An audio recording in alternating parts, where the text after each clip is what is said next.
body tissue, a group of cells that are similar in structure and work together perform a particular functions. Tissues के example है muscles, nerves, blood, phloem, xylem. Muscles, nerves और blood ये animal tissues है और phloem और xylem है वो plant tissues है. उनके respective अलग-अलग functions. Different tissue perform different functions. This makes the organisms more efficient in just interest to complete life or the life existence. Muscular tissue movement करते हैं, नर्व टिश्यू मैसेजिंग करने का काम करते हैं, ब्लड टिश्यू ट्रांसपोर्टेशन करते हैं O2 यानी कि oxygen, CO2 carbon dioxide and waste और फूड प्रोडक्ट्स को अपनी बॉडी के अंदर ट्रांसपोर्टेशन करने का कौन सा आपकी बॉडी के अंदर शेप और साइज सपोर्ट देने का काम कर रहे हैं. ये नर्व टिश्यूज है वो मैसेजिंग करने का काम कर रही है. जाइलम और फ्लोएम प्लांट्स के अंदर वेस्कुलर टिश्यूज है और ये वेस्कुलर टिश्यूज है ट्रांसपोर्टेशन के लिए जरूरी है. ऑर्गेनिज्म में टिश्यूज का क्या पर्पज है, क्या मेनली फंक्शंस है? डिवीजन ऑफ लेबर के लिए, स्ट्रक्चरल सपोर्ट के लिए, एफिशिएंट फंक्शनिंग के लिए. Division of labour, different tissue perform a different functioning. एक ही टिश्यू सारे फंक्शन नहीं कर रहा, अलग अलग टिश्यू अलग अलग फंक्शंस करेंगे, इसलिए मोर देन वन टिश्यूज की जरूरत पड़ेगी. स्ट्रक्चरल सपोर्ट, बोन और muscles gives the strength, body shape and support. उसी तरह से जैसे एनिमल्स के अंदर हो रहा है, ये बोन सपोर्ट देने का काम कर रही है, मसल सपोर्ट देने का काम कर रही है. यही काम प्लांट्स के अंदर जाइलम और फ्लोएम देने का काम भी करती हैं, बेसिकली उनको सपोर्ट देना. इसके अलावा सिंपल परमानेंट टिश्यूज कुछ इस तरह के हैं जो बॉडी में फ्लेक्सिबिलिटी, स्ट्रेंथ प्रोवाइड कर रहे हैं, रिजिडिटी प्रोवाइड कर रहे हैं. एफिशिएंट फंक्शनिंग, जिससे इन अलग अलग टाइप के टिश्यूज में फंक्शनिंग के होते हुए एक एफिशिएंट लाइफ कंडक्टिंग कर सकें, लाइफ सर्वाइवल कर सकें. Tissue single cell living organism, like जैसे हमने अमीबा की बात करी थी, उस अमीबा के अंदर एक ही बॉडी में सारे के सारे फंक्शंस हो रहे हैं. एक ही सेल में वही रेस्पिरेशन करवाएगी, वही डाइजेशन करवाएगी, वही सर्कुलेशन करवा रही है, वही रिप्रोडक्शन करवाएगी. नहीं, यहाँ पर जो मल्टी सेल लिविंग ऑर्गेनिज्म्स हैं उसमें अलग अलग फंक्शन अलग अलग ग्रुप ऑफ सेल्स से करवाए जा रहे हैं, लेकिन अलग अलग रिस्पेक्टिव फंक्शंस अलग अलग रिस्पेक्टिव टिश्यूज के थ्रू करवाए जा रहे हैं. तो प्लांट टिश्यू यहाँ पर ग्रुप ऑफ दी सेल्स हो गए. मेरिस्टेमेटिक टिश्यू जिनका काम होना ओनली ग्रोथ करना होता है, ग्रोइंग रीजन्स में पाए जाएंगे. परमानेंट टिश्यू वो हैं जो मेरिस्टेमेटिक टिश्यू से बने होते हैं बट धीरे धीरे उनमें परमानेंसी आ जाती है, वो स्पेशलाइज फंक्शन के लिए स्पेशलाइज हो जाते हैं. अब उनका मेनली फंक्शन ग्रो करना नहीं है, उस स्पेसिफिक रिस्पेक्टिव फंक्शंस को कंडक्ट करवाना होता है. यहां पर हम आगे अलग अलग टाइप्स के पढ़ेंगे, नेक्स्ट वाले इसी आज के दिन में पढ़ेंगे. परमानेंट टिश्यू दो टाइप के होते हैं, सिंपल और कॉम्प्लेक्स. सिंपल टिश्यूज हैं वो पैरेन्काइमा, कोलेन्काइमा, स्क्लेरेन्काइमा, और कॉम्प्लेक्स टिश्यू होते हैं जाइलम और फ्लोएम, जैसे कि हम जाते हैं वेस्कुलर टिश्यूज है. केवल इतना सा ध्यान रखें यहां पर कि हमने एक क्लासिफिकेशन किया, उसमें दो चीजें इंपॉर्टेंट आई है, meristematic plant tissue and permanent plant tissue. पहले इनके बारे में पढ़ लें एक साथ, सारा नहीं. पहले आपको ध्यान रखना है ऊपर वाली दो चीज, in classification of plant tissue there are two types, meristematic tissue and permanent. Always वो क्या करते रहेंगे, डिवीजन करते रहेंगे, हमेशा वो डिवाइड होते रहते हैं, ग्रोइंग रीजन्स में पाए जाएंगे. जबकि ये डिवाइड नहीं होते हैं, रोजाना डिवाइड नहीं होंगे, ऑलवेज डिवाइड फॉर्म में नहीं रह सकते, एक स्टेज पे जाकर मेच्योरिटी गेन कर लेते हैं. इनमें स्मॉल साइज होती है, आइसोडायमेट्रिक होते हैं. डायमेट्रिक का मतलब इनका जो रेडियस है, इनका जो शेप है वो ऑलमोस्ट सबका सेम ही होता है. आइसोडायमेट्रिक, इनका डायमीटर सबका सेम होता है, शेप भी सेम रहती है. ये शेप में अलग अलग हो सकते हैं क्योंकि बॉडी की डिजाइन अलग अलग है, उनके लोकेशन अलग अलग. वैक्यूल्स यूजुअली इनमें एब्सेंट होगी क्योंकि वैक्यूल का मेनली फंक्शंस होता है प्रेशर मेंटेन करना और वेस्ट को कलेक्ट करना और इसके साथ में ही शेप को मेंटेन करना. मेरिस्टेमेटिक टिश्यू एक्चुअली जहां होते हैं वहां पर इन तरह के स्ट्रेसेस नहीं होते, इसलिए वैक्यूल्स एब्सेंस होगी. बट हम बात करें कि यहां पर लाइव सेल के अंदर लार्ज वैक्यूल्स होती है प्लांट्स के रेफरेंस के अंदर, और वो 50 to 90% वॉल्यूम ऑक्यूपाई करती है, हमने पीछे वाली क्लास में देखा था. बट एनिमल सेल्स के अंदर है वो वैक्यूल्स होती तो है बट छोटी होती है.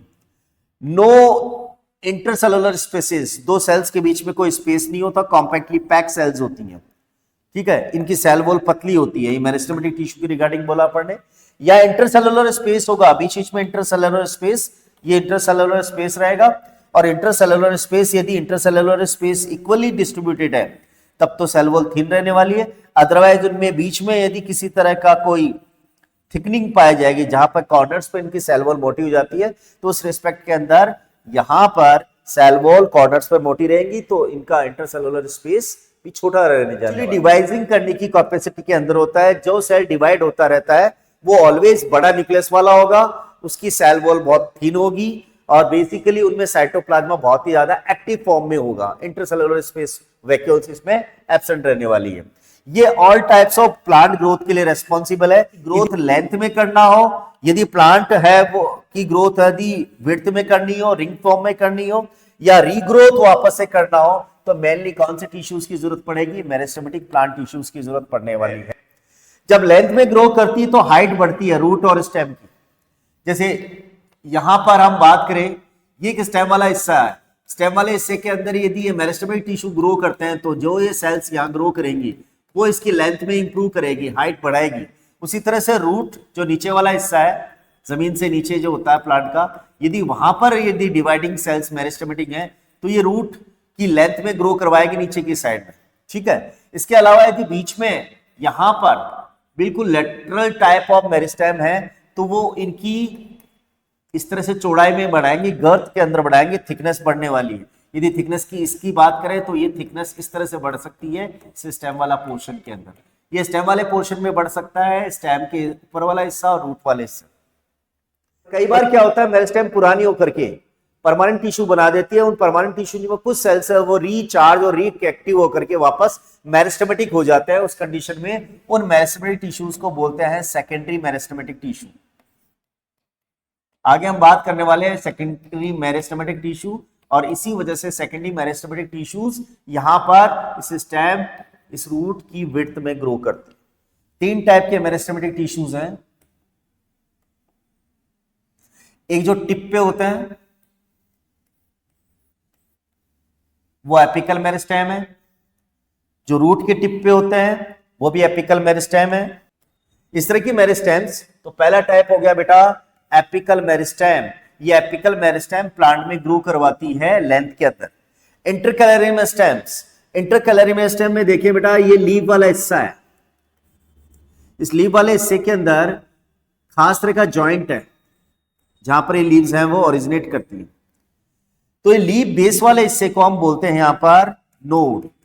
तो नोड के दोनों साइड में जो टिश्यूज होते हैं उनको कहते हैं इंटरकैलरी मेरिस्टेम। और इंटरकैलरी मेरिस्टेम के मतलब डिवाइड होने की वजह से ये टिश्यूज है वो इंटरकैलरी मेरिस्टेम वाले नोड वाली जगह से लेंथ को इंप्रूव करते हैं। यानी कि ये जो एपिकल मेरिस्टेम है वो भी लेंथ में ग्रो करता है, बट टिप वाले हिस्से से, शूट के टिप वाला हिस्सा और रूट का टिप वाला हिस्सा यहां से ग्रो करेगा। पर इंटरकैलरी मेरिस्टेम है वो भी लेंथ में इंप्रूव करवाएगा, पर लेंथ में इंप्रूव कहां से करवाएगा? इस जॉइंट वाले हिस्से को, इस जॉइंट वाले हिस्से को कहते हैं नोड वाला हिस्सा।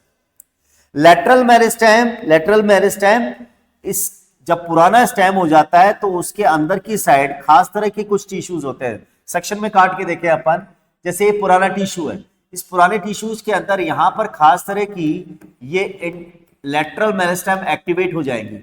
यदि लेटरल मेरिस्टेम एक्टिवेट हो गई तो इस तरह से नंबर ऑफ सेल्स रिंग में इंप्रूव करती है, रिंग में इंप्रूव करेगी इस तरह से। जब नई बनी हुई सेल्स यहां पर रिंग में इंप्रूव कर रही है, यानी कि लेटरल मेरिस्टेम के डिवीजन होने की वजह से आप देख सकते हैं कि ये ग्रोथ लेंथ में नहीं हो रही है। इसकी वजह से इस स्टेम का या इस रूट का है वो डायमीटर बढ़ता है। तो एक तरह से यहां पर किस में ग्रोथ हो रही है, ये इसको लेटरल ग्रोथ के नाम से भी जानते हैं। तो लेटरल ग्रोथ होने की वजह से किसी भी स्टेम के स्टेम और रूट की विड्थ में, मोटाई में बढ़ोतरी होती है। तो इस तरह से 3 टाइप के मेरिस्टेम हो गए। पहला मेरिस्टेम एपिकल मेरिस्टेम, दूसरा इंटरकैलरी मेरिस्टेम और तीसरा लेटरल मेरिस्टेम। अब नेक्स्ट लेते हैं बेटा different types of the meristem. जो अभी हमने बात करी तीनों टाइप, इन तीनों को हम कंपेयर करते हैं और कंपेयरिंग करने के साथ इनके कौन कौन से कैरेक्टर्स हैं, स्पेशली इनके फंक्शंस क्या हैं और फंक्शंस भी स्पेसिफिक कहां पर फंक्शनाइज हो रहे हैं, तो वो चीजें यहां पर अपन क्लियर करते हैं। पहली बात करें एपिकल मेरिस्टेम, जो इस डायग्राम के अंदर इस एंड पे है, shoot apex and root apex यानी टर्मिनल एंड्स। इंटरकैलरी मेरिस्टेम जो जॉइंट वाले हिस्से पे है जहां पर लीव्स ओरिजिनेट करती है। लेटरल मेरिस्टेम रूट के डेप्थ में और स्टेम के डेप्थ वाले हिस्से में होते हैं। तो लोकेशन के अकॉर्डिंग देखा जाए तो ये और ये लेंथ में इंप्रूवमेंट करती है ग्रो, और लेटरल मेरिस्टेम किसी भी रूट और स्टेम के विड्थ में ग्रोथ करवाती है। टिप पे होती है, एपिकल मेरिस्टेम टिप पे होती है। टिप दो टाइप की है, यहां पर shoot tip and root tip. Shoot वाले टिप वाले रीजन को हम शूट अपेक्स भी कहते हैं, रूट अपेक्स भी कहते हैं। तो उनकी लोकेशन होगी कंटिन्यूअसली, ये डिवीजन करने का काम है। ये ग्रो करवाएगी लेंथ के अंदर, जैसे रूट टिप और शूट टिप के अंदर ग्रोथ होने से बेसिकली एपिकल मेरिस्टेम रेस्पॉन्सिबल है लेंथ इंप्रूवमेंट करने का। मेन इस तरह से किया जाता है, ग्रोथ लेंथ में होती है। Intercalary meristem, intercalary meristem joint वाले हिस्से पे, तो ये बेसिकली जॉइंट वाले हिस्से को हम बोलते हैं यहां पर नोड एंड इंटरनोड्स, वहां पे होते हैं। ये प्लांट को रीग्रो करवाता है कटिंग करने के बाद। लाइक जैसे यहां से किसी ने लीव्स काट दी, तो लीव्स काटने के बाद दोबारा लीव्स आएगी, वो किसके एक्टिवेशन की वजह से आएंगे? इंटरकैलरी मेरिस्टेम की वजह से। एग्जांपल, ग्रास को यदि काट दिया जाए तो वो जो रीग्रोथ करता है कटिंग करने के बाद, वो इंटरकैलरी मेरिस्टेम की वजह से ही करता है। लेटरल मेरिस्टेम की वजह से बेसिकली, ये लेटरल मेरिस्टेम का दूसरा नाम एक और है जिसको हम बोलते हैं सेकेंडरी मेरिस्टेम। और ये जो सेकेंडरी मेरिस्टेम है उसका एक शॉर्ट फॉर्म है जिसको हम बोलते हैं कैम्बियम।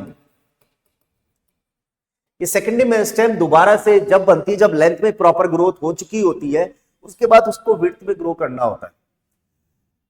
तो responsible for the increase in growth, girth के अंदर ग्रोथ करना जरूरी है जिससे डायमीटर बढ़ेगा।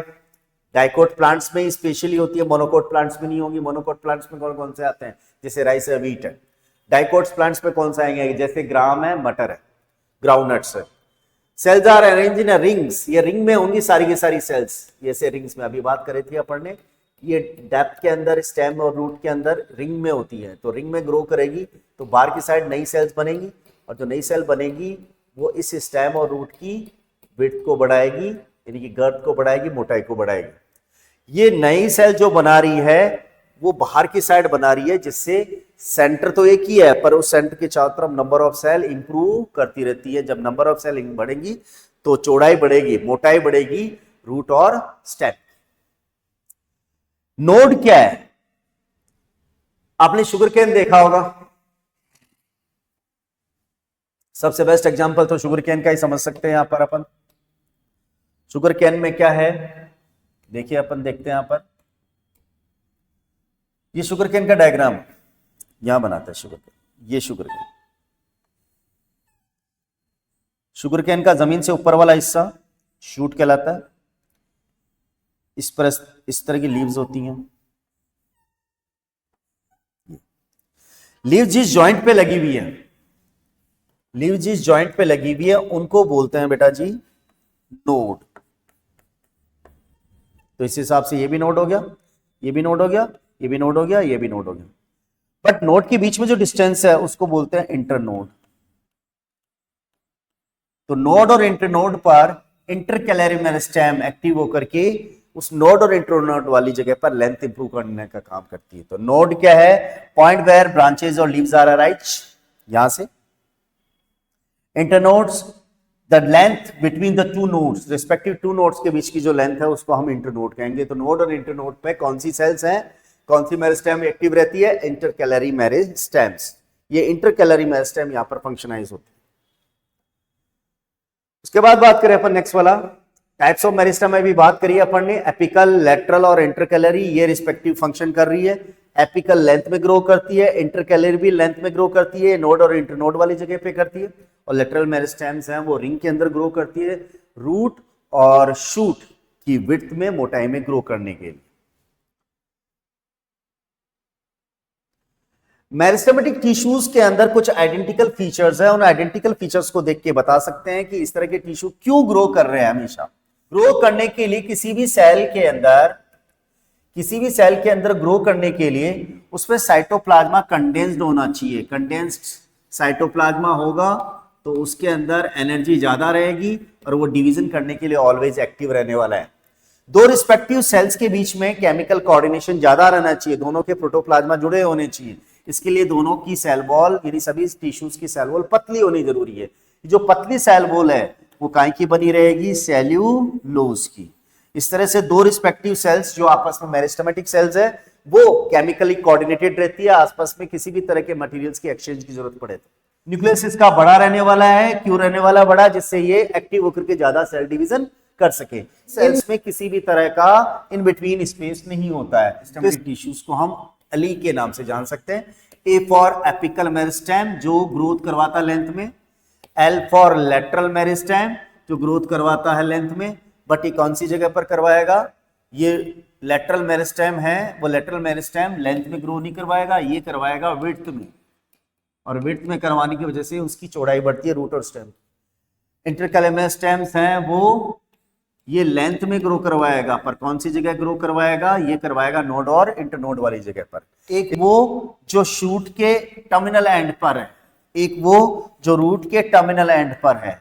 शूट के टर्मिनल एंड को एपिकल कहते हैं और रूट के टर्मिनल एंड को भी एपिकल कहते हैं। दूसरा नाम है एपेक्स। क्या नाम है, एपेक्स। तो इस तरह से नाम क्या हो जाएगा, साम और RAM. Shoot apical meristem and root apical meristem, जिनका मेनली पर्पज होता है to increase the length, growth in the length at the tip end of the shoot and tip end of the root. So the process by which meristematic tissues that become specialized to perform a specific functions is called differentiation. Meristematic tissues का काम growth करना होता है। बनने वाली cell जब modified हो जाती है, स्पेशलाइज हो जाती है, तो उनको परमानेंट टिश्यूज के अंदर बदल दिया जाता है। तो सब new cells remain meristematic, cell division करती रहेगी। जो बाकी की सेल्स है वो अपनी डिवीजन कैपेसिटी को लॉस करके, लूज करके वो स्ट्रक्चरल और फंक्शनल चेंजेस करती है, जिससे वो परमानेंट टिश्यूज में कन्वर्ट हो जाती है। और परमानेंट टिश्यूज है वो स्पेशलाइज फंक्शंस कंडक्ट करती है, जैसे सपोर्ट देना, ट्रांसपोर्टेशन देना, स्टोरेज देना। परमानेंट टिश्यूज की बात करें अपन, परमानेंट टिश्यूज मेरिस्टेमेटिक टिश्यू से ही बने होते हैं। एक्चुअली कुछ सेल्स हैं वो रिमेन करती है सेल डिवीजन को ग्रोथ करने के लिए, बट बाकी की सेल्स हैं वो स्पेशलाइज हो जाती हैं, स्पेशलाइज आफ्टर अ मॉडिफिकेशंस, और they now will converted in a permanent tissues. Permanent tissues के अंदर ही जो कन्वर्ट हो रही है वो किस किस पर्पस के लिए कन्वर्ट हो रही है, बेसिकली कन्वर्ट हो रही है फोटोसिंथेसिस के लिए, बॉयंसी के लिए, फ्लोटिंग करने के लिए, फ्लेक्सिबिलिटी के लिए, स्ट्रेंथ के लिए, ये इस तरह से कन्वर्ट करती है, और ट्रांसपोर्टेशन के लिए। इस तरह से डिफरेंशिएशन होता है मेरिस्टेमेटिक टिश्यूज का, जिससे से परमानेंट टिश्यूज बनते हैं। और इनके बारे में अपन आगे बढ़ेंगे। तो इनके टाइप्स की बात करें, परमानेंट टिश्यू दो टाइप के होते हैं, simple permanent tissue and complex permanent tissue.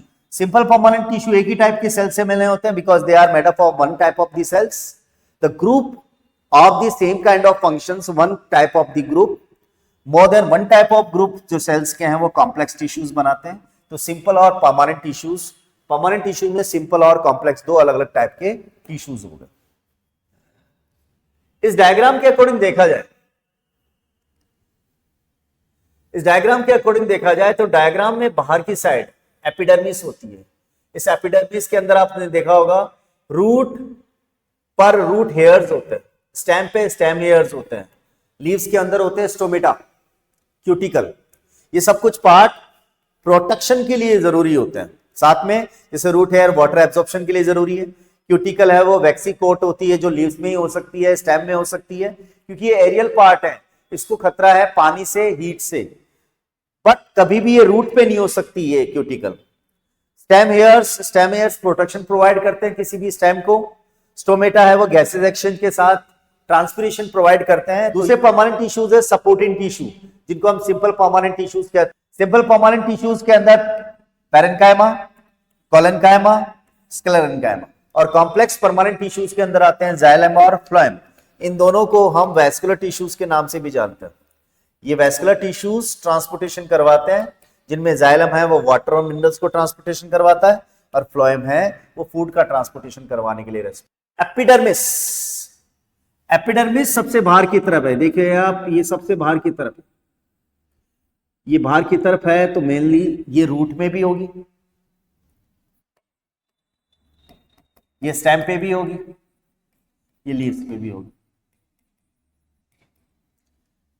Outer most layer of the plant cells single layer है, फ्लैट है, रेक्टेंगुलर सेल्स है, ये रेक्टेंगुलर सेल्स है बाहर की साइड, कॉम्पैक्टली पैक है, इंट्रासेलुलर स्पेस इनमें एब्सेंट है। Protect against the mechanical injury, water loss and microorganisms extremely conditions. Cuticle है बाहर, अब क्यूटिकल क्या काम है? ये वैक्सी कोट है, और ये जो वैक्सी कोट है बेसिकली क्या प्रोटेक्ट करेगी? उसको एयर टाइट बनाएगी, उसको वाटर टाइट बनाएगी और इंफेक्शन फ्री बना के रखती है। तो क्यूटिकल बेसिकली कहां पर एयर टाइट और वाटर टाइट होनी चाहिए? ये स्टेम के ऊपर और लीव्स के ऊपर वाटर टाइट होना जरूरी है। क्यूटिकल्स क्या है? ये वैक्सी लेयर है, क्यूटीन केमिकल की बनी होती है, ये वाटर लॉस को रिड्यूस करेगी और ये मैकेनिकल इंजरी जो भी कटने फटने और पैरासाइटिक टाइप्स ऑफ एंट्रीज होती हैं उनसे प्रोटेक्ट करने का काम करते हैं। रूट पे जो हेयर्स होते हैं वो भी एक्चुअली किसके अपेंडेजेस है? वो भी एपिडर्मिस के ही अपेंडेजेस है, जिससे सरफेस एरिया बढ़ सके एब्जॉर्प्शन वाटर और मिनरल्स को करने के लिए। स्टेम पे जो हेयर्स होते हैं वो प्रोटेक्शन के लिए जरूरी होते हैं, और स्टोमेटा हम जानते हैं एक्सचेंज ऑफ गैसेस के लिए जरूरी होते हैं, ट्रांसपिरेशन के लिए जरूरी होते हैं।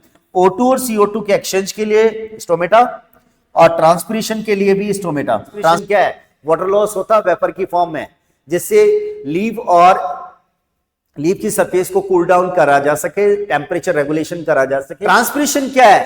ट्रांसपिरेशन है बेटा जी लॉस ऑफ वाटर वेपर की फॉर्म में। यदि वाटर वेपर की फॉर्म में वाटर लॉस ना किया जाए तो वो सरफेस एरिया जहां से ट्रांसपिरेशन होने वाला है वो गर्म हो जाएगा। गर्म लीव्स के ऊपर ट्रांसपिरेशन सबसे ज्यादा होता है। रूट को ट्रांसपिरेशन की जरूरत ही नहीं है क्योंकि वो कूल डाउन उसको जरूरत ही नहीं हो, तो वो जमीन के नीचे है। हीट अप होने का काम मेनली होता है स्टेम वाले हिस्से और लीव्स वाले हिस्से में, इसलिए ट्रांसपिरेशन होगा किसमें? स्टेम एंड लीव्स में। लीव्स में भी सबसे ज्यादा है। क्यों? क्योंकि लीव्स का सरफेस एरिया सबसे ज्यादा है और वहां स्टोमेटा होते हैं। क्या फायदा है इससे? टेम्परेचर कूल डाउन होता है, एक तो वाटर और मिनरल्स जो एब्जॉर्ब किए जाते हैं उसी वजह से ट्रांसपोर्ट किया जाता है। जैसे हम समझे कि यहां पर एक स्टेम है, स्टेम में लीव्स है, यदि लीव्स ट्रांसपिरेशन करती तो उतना का उतना पानी ऊपर की तरफ चढ़ेगा, रूट भी उतने के उतना पानी को एब्जॉर्ब करेगी। यदि इवेपोरेशन हो रहा है, ट्रांसपिरेशन हो रहा है, तो रूट भी वाटर एब्जॉर्प्शन करेगी बाय द इस तरह से। तो एलिमिनेट वेस्ट को एलिमिनेट करने का तरीका भी ट्रांसपिरेशन के थ्रू ही होता है। क्या है ये? कोर वही डेड सेल्स है, डेड है, नो इंटरसेलुलर स्पेस है। ये सेकेंडरी मेरिस्टेम लेटरल मेरिस्टेम से थ्रू प्रोड्यूस होती है। क्यों? क्योंकि एक बार मेरिस्टेम बनने के बाद जब दोबारा से मेरिस्टेम बनती है तो जितने भी बाहर वाले टिश्यूज हैं वो बाहर रिप्लेस कर दिए जाते हैं, क्योंकि अंदर की तरफ लेटरल मेरिस्टेम एक्टिव हो चुकी है। तो बाहर की जो एपिडर्मिस है वो कट जाती है, फट जाती है, डैमेज हो जाती है। उस डैमेज होने वाले एपिडर्मिस और अंदर की तरफ जितने भी टिश्यूज होते हैं वो मिलकर के कॉर्क कहलाते हैं, और वो कॉर्क सेल मोटी होती है, सेल वॉल बहुत मोटी होगी उनकी, वो डेड टिश्यूज होंगे। Cell wall made up of suberin, उनमें केमिकल होता है सुब्रीन केमिकल। ये किसी भी तरह का वाटर और गैसेस एक्सचेंज में हेल्पफुल नहीं है, क्योंकि ये पूरी तरह से सेल ऐसी है जो डेड हो चुकी है। इनका मेनली फंक्शन होता है किसी भी तरह की इंजरी और वाटर लॉस से प्रोटेक्ट करना। वाटर लूजिंग कंडीशन में रहेगा, लाइक जैसे डेजर्ट में रहने वाले जितने भी प्लांट्स होते हैं उनमें कॉर्क स्पेशलाइज्ड एक अडेप्टेशन, जिससे वो इंजरी और वाटर लॉस जैसी कंडीशन से बच सके। अब बात करें अपन supporting tissue. Supporting tissue 3 type के हैं। पहले अपन डेफिनेशन देखें। Simple permanent tissue made up of 1 types of the cells, parenchyma, collenchyma, sclerenchyma. ये पैरेन्काइमा है, ये कोलेन्काइमा है, स्क्लेरेन्काइमा। जैसे स्ट्रक्चर देख रहे हो आइसोडायमेट्रिक है, सारे के सारे स्ट्रक्चर्स, ये भी आइसोडायमेट्रिक है। यहां पर सेल वॉल पतली है, यहां पर सेल वॉल मोटी है, बट कॉर्नर्स पर मोटी है। यहाँ इंटरसेलुलर स्पेस बहुत बड़े हैं, यहाँ इंटरसेलुलर स्पेस कम है, और यहाँ इंटरसेलुलर स्पेस नहीं है। यहाँ पर सेल वॉल बहुत मोटी है। ये दोनों लाइव सेल होते हैं, ये डेड सेल्स। पैरेन्काइमा जितनी भी सेल्स होती हैं, पैरेन्काइमा सेल्स होती है जितनी भी होती हैं वो रिस्पेक्टिव टू द फूड होती है। इनका मेनली फंक्शन फूड स्टोरेज करना होता है। ये फोटोसिंथेसिस कंडक्ट करती है, तो स्पेशली इनके अंदर क्लोरोप्लास्ट सबसे ज्यादा होगा। इस टाइप के पैरेन्काइमा जिनमें क्लोरोप्लास्ट सबसे ज्यादा होता है, ये स्पेशली जो फोटोसिंथेसिस के लिए अडॉप्ट करती हैं उनको बोलते हैं क्लोरेन्काइमा। Actually this is the type of parenchyma which have the large quantity of the chlorophyll. Second number, aquatic plant जैसे लोटस एग्जांपल ले सकते हैं अपन। उस लोटस प्लांट के अंदर पानी के अंदर वो डूबना नहीं चाहिए, वो फ्लोट करना चाहिए। तो फ्लोट करवाने वाले स्पेशल टाइप के पैरेन्काइमा में लार्ज एयर कैविटीज होती है जो उसको बॉयंसी प्रोवाइड कर सके, फ्लोटिंग प्रोवाइड कर सके। इस तरह के टिश्यूज कहलाते हैं एरेन्काइमा। तो इन टिश्यूज की सेल वॉल पतली होती है, इनके बीच बीच में स्पेस होते हैं, इंटरसेलुलर स्पेस होगा, इनका साइटोप्लाज्मा लाइव रहने वाला है, मोस्ट ऑफ ये ग्रीन कलर की होती है, फोटोसिंथेसिस करने के साथ फूड स्टोरेज करना इनका मेनली फंक्शन होता है। कोलेनकाइमा ये टिश्यूज है सपोज, इस टिश्यूज के अंदर इस तरह से सेल्स हैं बीच बीच, कॉर्नर्स पर इनकी सेल वॉल मोटी हो चुकी है, एंगल्स पर इनकी सेल वॉल मोटी हो चुकी है, इनमें इंटरसेलुलर स्पेस हो भी सकते हैं, होते हैं तो बहुत नेग्लिजिबल होते हैं, तो सेल वॉल अभी भी इनमें पतली है, पर कॉर्नर्स पर थिक सेल वॉल है एट कॉर्नर्स। ये जो कॉर्नर्स पर जो सेल वॉल थिक है वो बनी होती है बेटा जी पैक्टिन प्लस हेमिसेलुलोज, इनकी बनी होती है। ये सपोर्ट और फ्लेक्सिबिलिटी प्रोवाइड करती है। आपसे ऊपर वाले हिस्से में कोलेनकाइमा होता है, स्पेशली कहां ये स्ट्रेसफुल कंडीशन देखी जा सकती है, लीव्स के बेस वाला हिस्सा जिसे लीफ स्टॉक कहते हैं अपन, वहां पे स्पेशली स्टेम के अंदर ये सब कोलेनकाइमा होती है। तो ये बैंड नहीं हो पाता without breaking any kind of the. तो स्टेम और टेंड्रिल्स आपने देखा होगा, जो मटर का प्लांट होता है वो सपोर्ट के ऊपर चढ़ता है तो वो उसे बोलता है टेंड्रिल। तो टेंड्रिल भी एक्चुअली कोलेनकाइमा से मिलकर बना होता है। लीव्स का जो बेस वाला हिस्सा है, लीव्स जहां पर जुड़ती है उसको हम बोलते हैं लीफ स्टॉक। जो लीफ स्टॉक है वो भी कोलेनकाइमा के थ्रू ही बनता है। तो इस तरह से इसकी थिक सेल वॉल एक ही जगह पे हो सकती है, वो भी कॉर्नर्स पर। वो काय की बनी होती है? पैक्टिन और हेमिसेलुलोज की। ये फाइबर जैसे होते हैं फाइबर्स। इसमें हाईली थिक सेल वॉल है, जो हाईली थिक सेल वॉल है वो बनी होती है लिग्निन की। ये केमिकल सब्सटेंस है। इनमें इंटरसेलुलर स्पेस बिल्कुल खत्म है, कोई इंटरसेलुलर स्पेस है ही नहीं, compactly packed cells, completely dead cells है ये। डेड सेल होने की वजह से फ्लेक्सिबिलिटी नहीं, ये प्रोवाइड करती है strength to the plant. Mechanical strength provide करेगी, स्ट्रेंथ फ्लेक्सिबिलिटी नहीं प्रोवाइड करेगी। फ्लेक्सिबिलिटी करने का काम कोलेनकाइमा का। तो प्लांट्स को हार्ड और स्ट्रॉन्ग बनाने का काम है ये। स्टेम, लीव्स, वेन्स और इस तरह से पाई जाती है। स्टेम, लीव्स के बीचों बीच जो एक्चुअली वेन वाला हिस्सा है जहां जाइलम और फ्लोएम पाए जाते हैं, उसके आसपास के एरिया में कोलेनकाइमा होगा। ये कोकोनट हस्क और वॉलनट शेल इसी के थ्रू बनते हैं। तो कोकोनट कंडक्टिंग टिश्यू जिनका मेनली फंक्शन होता है वाटर, फूड, मिनरल्स का ट्रांसपोर्टेशन करना। जाइलम एंड फ्लोएम ये different types of the tissues के वर्किंग टुगेदर करने वाले कॉम्प्लेक्स टिश्यूज हैं। सिंपल परमानेंट टिश्यूज में एक ही टाइप की सेल्स थी। कॉम्प्लेक्स परमानेंट टिश्यूज के अंदर है वो एक से ज्यादा टाइप की सेल्स है, वो आपस में मिलकर काम कर रही है। जाइलम के अंदर ट्रैकेट्स, वेसल्स, फाइबर्स, पैरेन्काइमा। उस तरह से फ्लोएम के अंदर भी 4 different types of the cells होती हैं। ये तो बोला अपन ने, cells working types of the cells, different types of the cells. ये डिफरेंट टाइप ऑफ सेल्स में sieve tubes elements, companion cells, phloem parenchyma and phloem fibres. 4 main ideology है किसी भी कॉम्प्लेक्स टिश्यू की, because basically they are made up of different kind of the different types of the cells.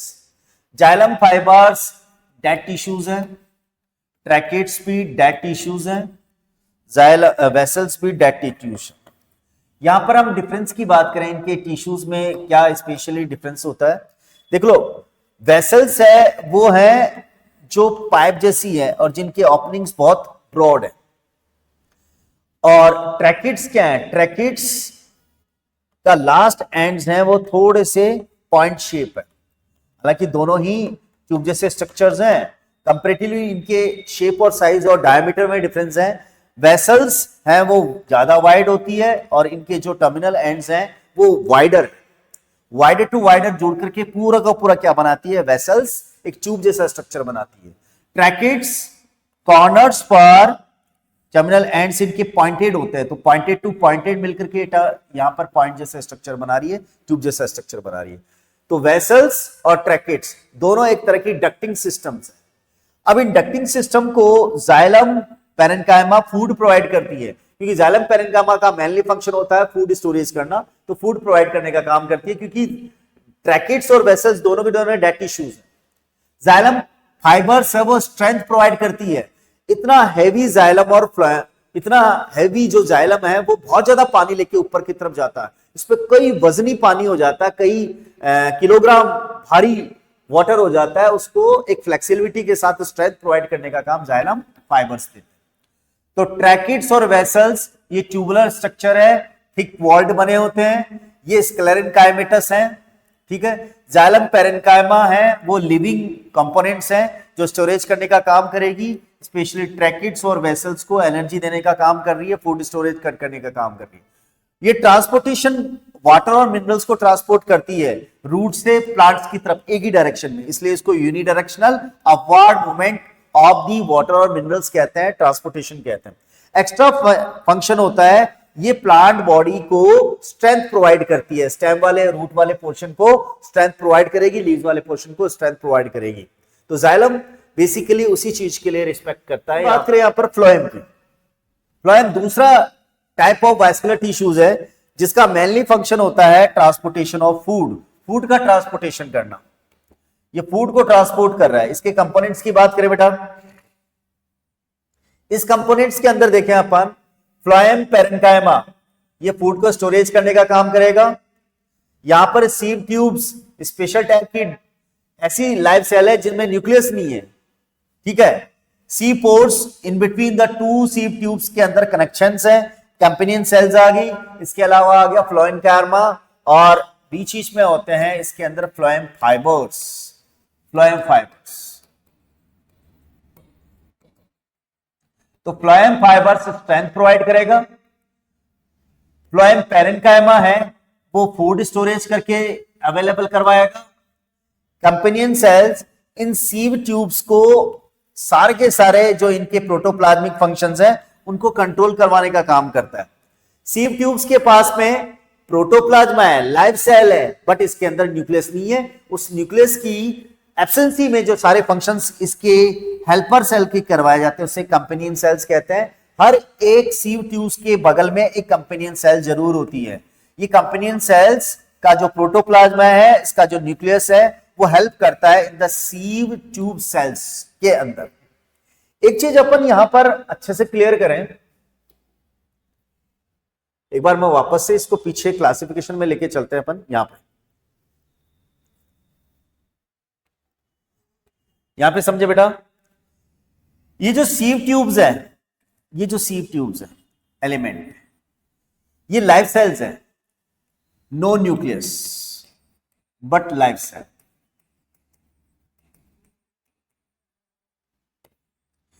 ये होता है only in flowering plants. Flowering plants को कहते हैं एंजियोस्पर्म प्लांट्स, क्योंकि इनमें फ्लावर्स बनते हैं।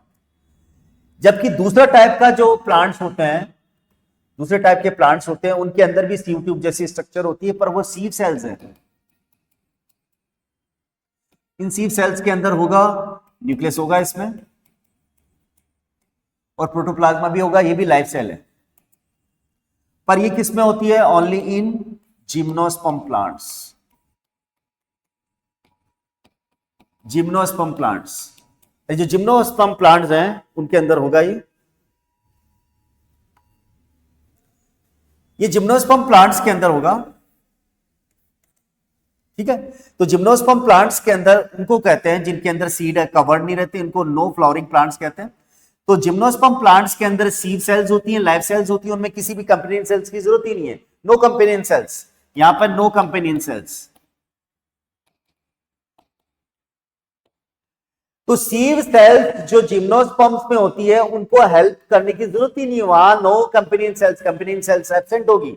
जबकि जितने भी फ्लावरिंग प्लांट्स हैं, एंजियोस्पर्म प्लांट्स हैं, उनमें ऐसी टिश्यूज होंगी जिसको हम बोलते हैं सीव ट्यूब्स है। ये जो सीव ट्यूब्स हैं इनमें न्यूक्लियस तो है नहीं, इसलिए इनके सारे फंक्शंस कौन कंडक्ट करवाता है? Companion cells. ये चीज अपन अच्छे से क्लियर करें। अब आ जाते हैं वापस से अपन फ्लोएम वाले पोर्शन पे।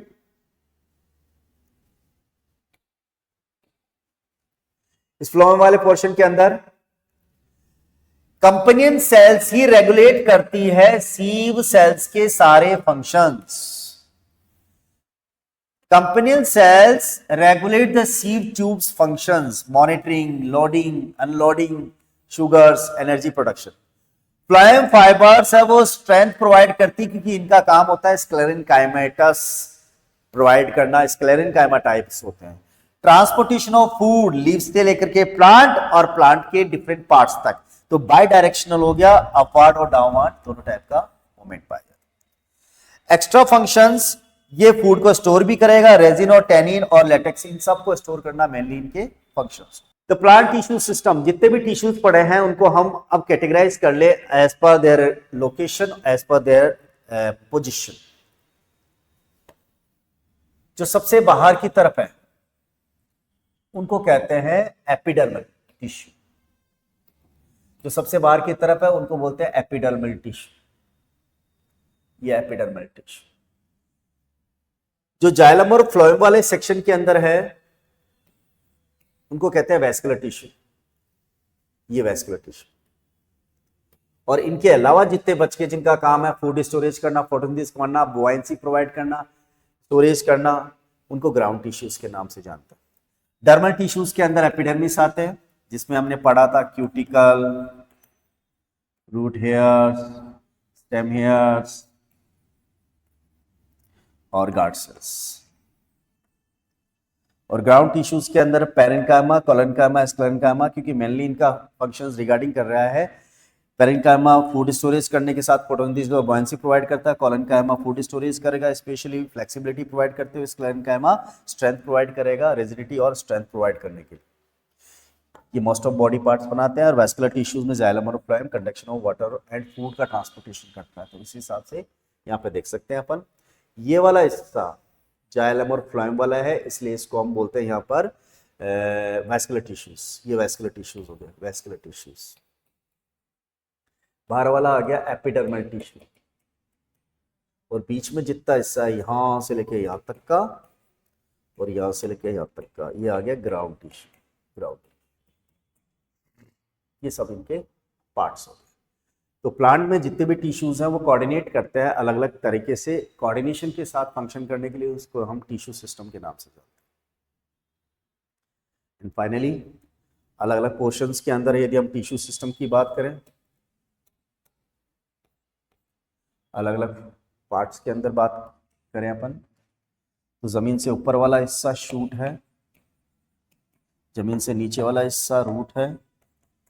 शूट के अंदर सबसे पहले आता है लीज वाला, इसका सेक्शन काटा जाए तो लीज पर एपिडर्मल टिश्यूज होते हैं, फ्लोएम और जाइलम आपके वैस्कुलर टिश्यूज आ गए। इनके अलावा जो बच गए वो ग्राउंड टिश्यूज। ग्राउंड टिश्यू में पेरेन्काइमा, कोलेनकाइमा, स्क्लेरेनकाइमा। शूट के अंदर यदि सेक्शन लिया जाए तो सबसे बाहर की तरफ एपिडर्मल टिश्यू, अंदर की तरफ जाइलम और फ्लोएम वैस्कुलर टिश्यूज आ गए, और बीच में जो बच गया है वो ग्राउंड टिश्यूज। इसी तरह से रूट के अंदर सबसे बाहर की तरफ एपिडर्मल टिश्यूज, जाइलम और फ्लोएम अंदर की तरफ उन्हें वैस्कुलर टिश्यूज कहेंगे, बाकी का ग्राउंड टिश्यूज हो गया। ग्राउंड टिश्यूज का आपने फंक्शन की बात करी थी, ये फोटोसिंथेसिस करते हैं, फूड स्टोरेज करते हैं, फ्लेक्सिबिलिटी प्रोवाइड करते हैं, और साथ में स्ट्रेंथ और रिजिडिटी और स्टिफनेस प्रोवाइड करते हैं। The similar cells specialized for the different kind of the functions. एक ग्रुप, एक टिश्यू, एक फंक्शन, और वो भी फंक्शन कैसा? Special function. ये इनके स्ट्रक्चर्स क्या हैं, फंक्शंस क्या हैं, कनेक्टिव टिश्यूज क्या हैं, कैसे फंक्शन करेंगे, उस हिसाब से 4 different types of the tissues हम बात करने वाले हैं। स्ट्रक्चर और फंक्शंस, ये हमारी बॉडी के अंदर स्ट्रक्चर बनाते हैं, हमारी बॉडी में डिफरेंट फंक्शंस करते हैं, ये डिफरेंट बॉडी पार्ट्स को कनेक्ट करके रखते हैं, सपोर्ट्स प्रोवाइड करते हैं, सपोर्ट प्रोवाइड करते हैं। ये हमारी बॉडी के अंदर मूवमेंट करवाने के लिए रेस्पॉन्सिबल है, ये हमारी बॉडी के अंदर कंट्रोल और कोऑर्डिनेशन करवाने के लिए रेस्पॉन्सिबल है। स्ट्रक्चर और फंक्शन बेसिकली बॉडी में बोन और कार्टिलेज करती है, कनेक्शन करने का काम, सपोर्ट देने का काम अगेन बोन करती है। इसके अलावा कनेक्शन करने का काम आपकी बॉडी में कनेक्टिव टिश्यूज करते हैं, मूवमेंट बोन्स देने का काम करेंगी, कार्टिलेजेस और मसल्स देने का काम करती है, एंड कंट्रोल और कोऑर्डिनेशन काम है आपके ब्रेन का, और ब्रेन बने होता है नर्व्स टिश्यूज का। 4 types of the animal tissues in our body. Epithelial tissue जो बॉडी के इंटरनल और एक्सटर्नल बॉडी पार्ट्स है उनकी लाइनिंग करने का काम कर रहे हैं। बॉडी के अंदर ये सिक्रेशन, एब्जॉर्प्शन, सॉफ्टनेस प्रोवाइड करते हैं, different kind of the actions materials like absorptions में आ गया आपका, फूड मटेरियल्स को बेसिकली ये एब्जॉर्ब करने का काम करेंगे, गैसेस एक्सचेंज करने का काम करेंगे। Glandular, the part of the epithelial tissues are responsible for the secretion of different kind of the products. Second, connective tissue, they are responsible to connect the body parts, like blood आपकी body के different parts को connect करके रखता है। What for they are connecting? They are connecting the different body parts for the exchange of gases, for the waste transportation, for the urea और different kind of the waste transportation आ गया इसके अंदर। इसके अलावा फूड किसी ने absorb किया है बॉडी के किसी पार्ट में और डिफरेंट बॉडी पार्ट्स के अंदर उसको लेके जाना है, तो वो कनेक्टिव टिश्यूज आपकी बॉडी के अंदर कनेक्ट करने का काम करेंगे। इसके अलावा मसल्स टिश्यू, तीन तरह की मसल्स होती है। एक वो मसल्स जो बॉडी के अंदर स्केलेटल सिस्टम्स को सपोर्ट करती है, उन्हें स्केलेटल मसल्स कहते हैं। They are acting just according our desires और they are called voluntary muscles.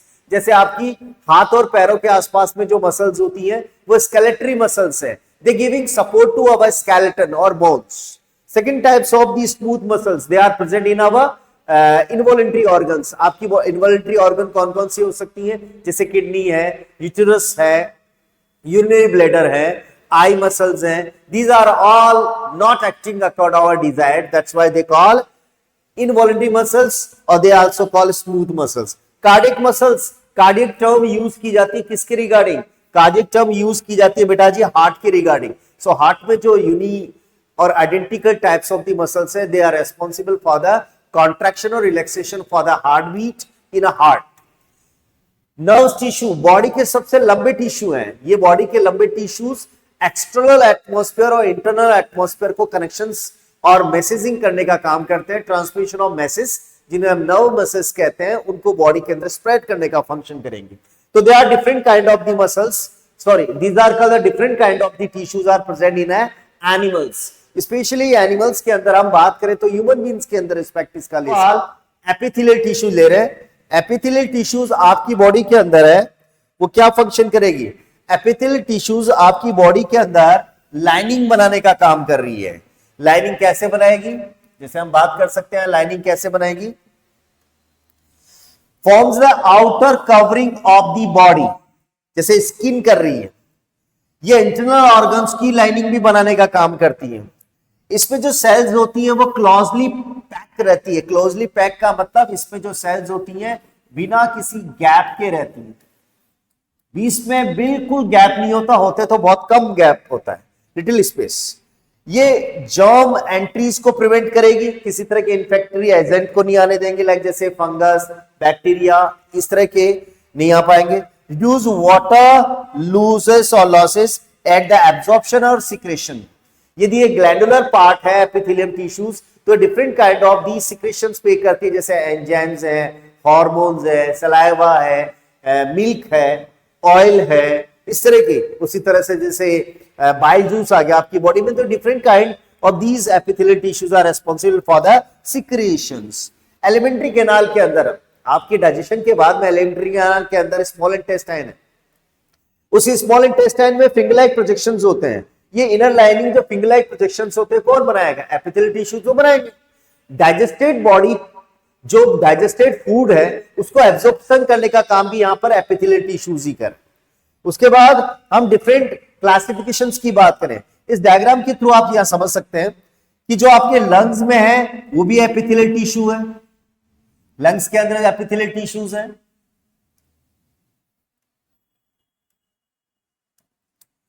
Lungs में भी एपिथेलियल टिश्यूज हैं, लंग्स के अंदर रेस्पॉन्सिबल हो गए एक्सचेंज ऑफ गैसेस के लिए। उसी तरह से स्मॉल इंटेस्टाइन और स्टोमक के आसपास में है, ये डाइजेस्टरी फंक्शंस के लिए रेस्पॉन्सिबल है। नोज के अंदर है, ये सिलेटेड होंगे, सीले लाइक स्ट्रक्चर्स, ये हेयर लाइन स्ट्रक्चर्स होते हैं किसी भी एपिथेलियम पर। हेयर लाइन स्ट्रक्चर जैसे नोज के इनर कैविटी के अंदर कुछ खास तरह के ब्रिस्टल्स होते हैं, ब्रिस्टल्स, वो ब्रिस्टल्स आपकी फिल्ट्रेशन करने का काम कर रहे हैं, एयर को फिल्ट्रेशन। किसी भी तरह का अनवांटेड ऑब्जेक्ट और पार्टिकल जब आपके नोज और रेस्पिरेटरी थ्रोट एरिया में चले जाता है तो आपको इरिटेशंस होती हैं। उस इरिटेशंस का मेनली फंक्शन ये है कि किसी भी तरह के अनवांटेड पार्टिकल्स आपकी बॉडी के अंदर से यहां पर ना जाए। तो मेनली ये इस टाइप के एपिथेलियल टिश्यू इसी तरह का फंक्शन करेंगे, फिल्ट्रेशन करने का काम कर रहे हैं। उसी तरह से स्मॉल इंटेस्टाइन में, ये स्मॉल इंटेस्टाइन में भी आ गए, उसी तरह से स्टोमक या इनरमोस्ट लाइनिंग में भी आ गए। तो different kind of the tissues, those are called the epithelial tissues, are responsible, are located in different kind of the body parts और अपने रिस्पेक्टिव फंक्शंस को कंडक्ट करते हैं। This is the classification of different kind of the epithelium tissues as per their shape of the cells. Cell epithelial tissues में जो cells हो सकती हैं वो कैसे हो सकती है, या तो वो स्ट्रेच फॉर्म में हो सकती है, या फिर वो क्यूब फॉर्म में हो सकती है, या फिर वो पिलर फॉर्म में हो सकती है, मे बी वो सिंगल सेल की लाइनिंग और मे बी वो डबल या इससे कहीं ज्यादा लाइनिंग की सेल्स में हो। जैसे हम बात करें सिंपल स्क्वामोस एपिथेलियल टिश्यूज, ये पतली सेल्स हैं, जैसे स्किन होती है ना वैसे पतली सेल है, सिंगल सेल लेयर की, सिंगल लेयर की बनी होती है, ठीक है। सिंपल कॉलमनर एपिथेलियम, ये एपिथेलियम है वो कॉलम शेप की, कॉलम का मतलब पिलर जैसी शेप की बनी हुई होती है। इसके अलावा कॉलमनर सेल्स होगी, सिलेटेड कॉलमनर एपिथेलियम, यदि यहां सीलिया मौजूद होते हैं क्रिस्टल जैसे, तो इस तरह की कॉलमनर एपिथेलियम को सिलेटेड एपिथेलियम बोलेंगे।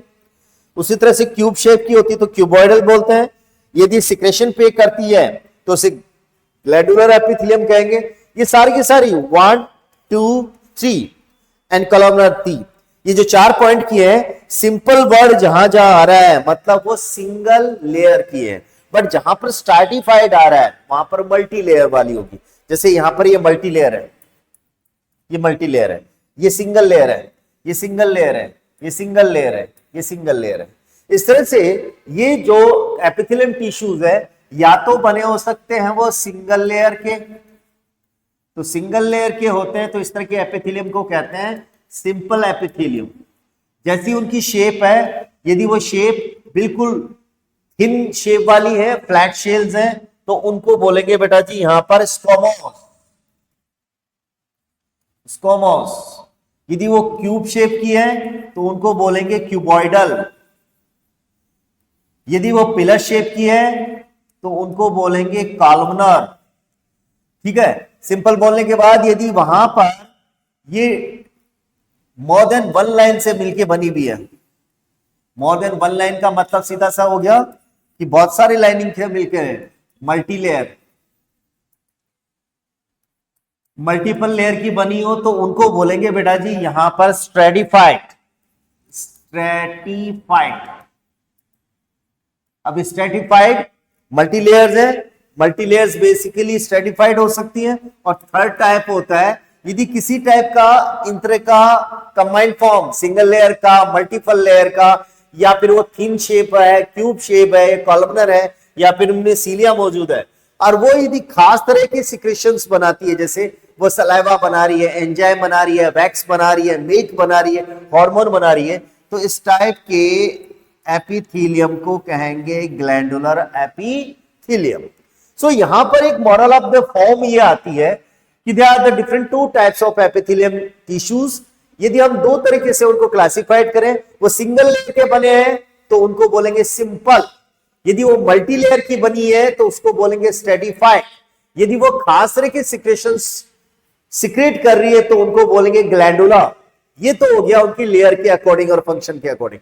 दूसरा उनकी शेप और साइज, यदि एपिथेलियल टिश्यूज है वो थिन शेप की है तो उसको स्क्वामोस एपिथेलियम, यदि वो क्यूब शेप वाली शेल्स है तो उनको बोलेंगे क्यूबॉइडल। क्यूब शेप ऐसी होती है ना, देखिए बेटा क्यूब शेप ऐसी होती है, ये क्यूब शेप, और पतली जो सेल्स होती हैं वो ऐसी होती है बिल्कुल चपटी, और पिलर लाइक सेल्स होती हैं वो ऐसी होती हैं लंबी, और सीलिया वाली सेल ऐसी होंगी जिनपे सीलिया होती है ऐसे। तो इस तरह से ये सारी के सारे एपिथेलियम के फॉर्म्स हैं।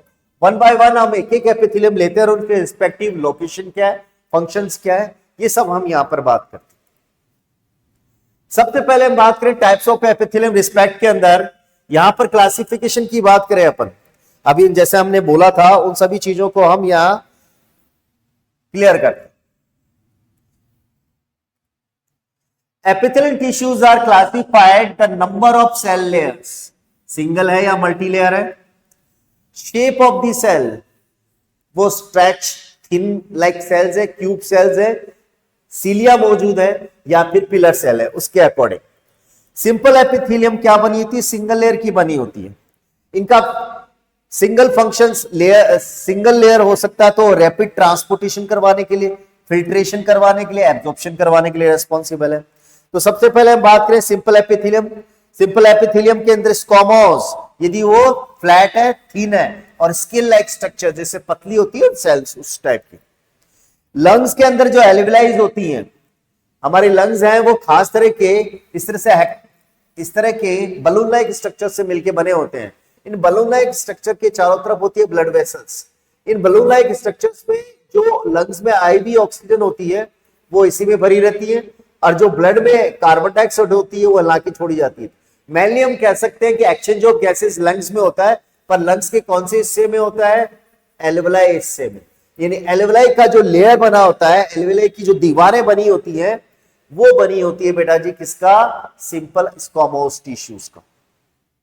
हमारी जो ब्लड कैपिलरीज होती हैं, ब्लड वेसल्स की बात करें, ब्लड वेसल्स जो हार्ट की तरफ ब्लड सप्लाई करती हैं उनको वेन कहते हैं, जो हार्ट से दूर ब्लड सप्लाई करती है उनको आर्टरी कहते हैं, जो आर्टरी और वेन को जोड़ेंगी उनको बोलते हैं ब्लड कैपिलरीज। ब्लड कैपिलरीज में कोई भी मसल वॉल नहीं होती है, उनकी जो वॉल बनी होती है वो किससे मिलकर बनी होती है? सिंपल स्क्वामोस टिश्यूज की, जिससे वो क्या अलाउ कर सके? Exchange of gases, exchange of food और ट्रांसपोर्टेशन, राइट। तो लंग्स के अंदर जो कैपिलरीज होती हैं, जैसे ये ब्लड कैपिलरीज है, यहां से एपिथेलियम टिश्यू की बनी होती है, तो ए यहां पर एल्विलाई यानी लंग्स और ब्लड के बीच में ऑक्सीजन और कार्बन डाइऑक्साइड का ट्रांसपोर्टेशन करने का काम कर रही है। उसी तरह स्मॉल इंटेस्टाइन के अंदर जो ब्लड कैपिलरीज होती हैं वो डाइजेस्टेड फूड को एब्जॉर्ब करवाने के लिए रेस्पॉन्सिबल है।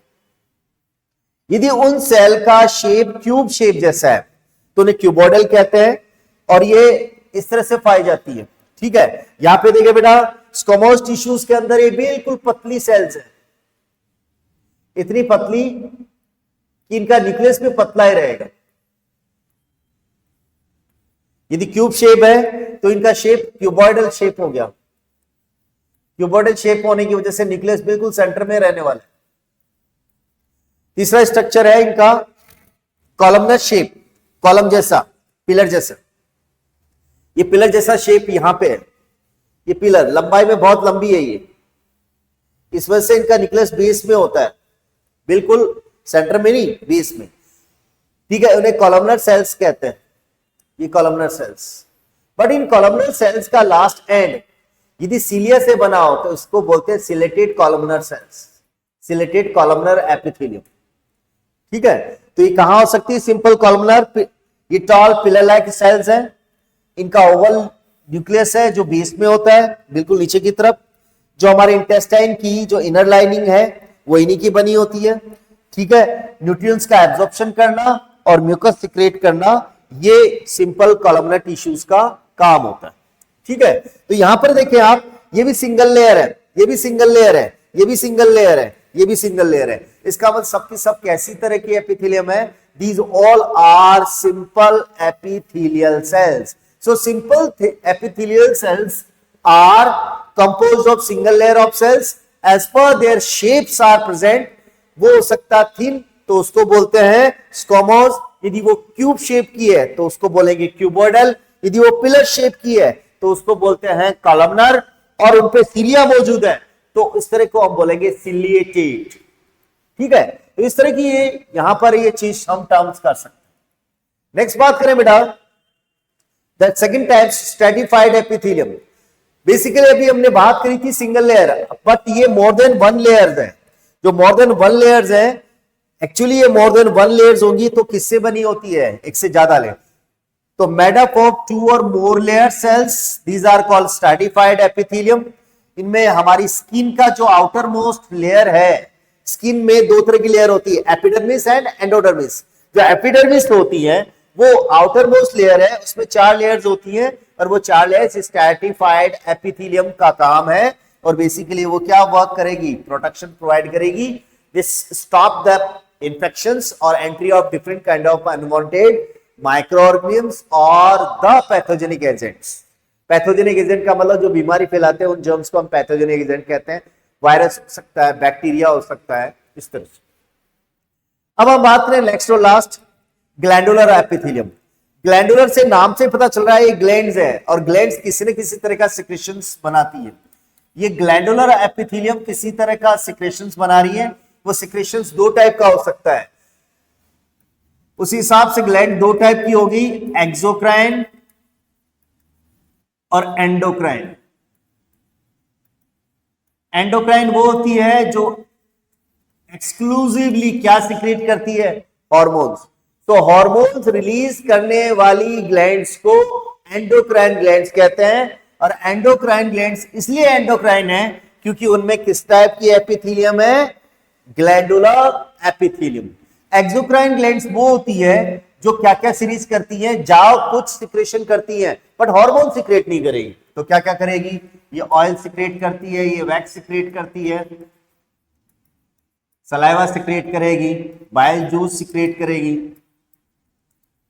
एंजाइम सिक्रेट करेगी, मिल्क सिक्रेट करेगी, ये सारे के सारे सिक्रेशंस करती है। तो दो टाइप के ग्लैंडुलर एपिथेलियम हो गए, एक्सोक्राइन ग्लैंड्स वाले और एंडोक्राइन ग्लैंड्स वाले। एक्सोक्राइन ग्लैंड्स वाले जो डिफरेंट सिक्रेशंस हैं उनमें हार्मोन्स नहीं है, एंडोक्राइन वाले में हार्मोन्स है। एक चीज और, एक्सोक्राइन के जितने भी सिक्रेशंस हैं ये एक्चुअली ग्लैंडुलर एपिथेलियम मिल से बने होते हैं, ये तो बात फैक्ट है, बट ये डायरेक्टली कहां, किसी न किसी डक्ट की हेल्प से टारगेट जगह पे छोड़ी जाती है, इसलिए डक्ट होना जरूरी है। जबकि एंडोक्राइन ग्लैंड्स में जो ग्लैंडुलर एपिथेलियम सेल्स होती हैं they do not need of any kind of the duct, इसलिए इनको डक्टलेस भी बोलेंगे। और जो डक्टलेस ग्लैंड है वो होती ही उस जगह पे है जहां पास में से क्या गुजर रही होती है, ब्लड का फ्लो निकल रहा होता है।